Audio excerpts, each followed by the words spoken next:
Today, I'll show you a simple way to unlock your phone's screen lock or password without losing any data.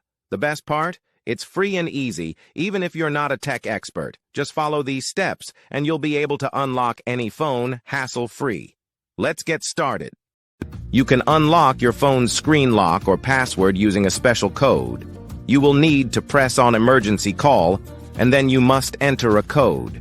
This code is unique to each type of phone and is provided by the phone manufacturer. In this video, we're using a code that works specifically for the type of phone we're demonstrating. Here's how you can get the code. Visit this website that provides unlock codes for free using a unique method. And that's it. Now you can unlock your phone without losing any data.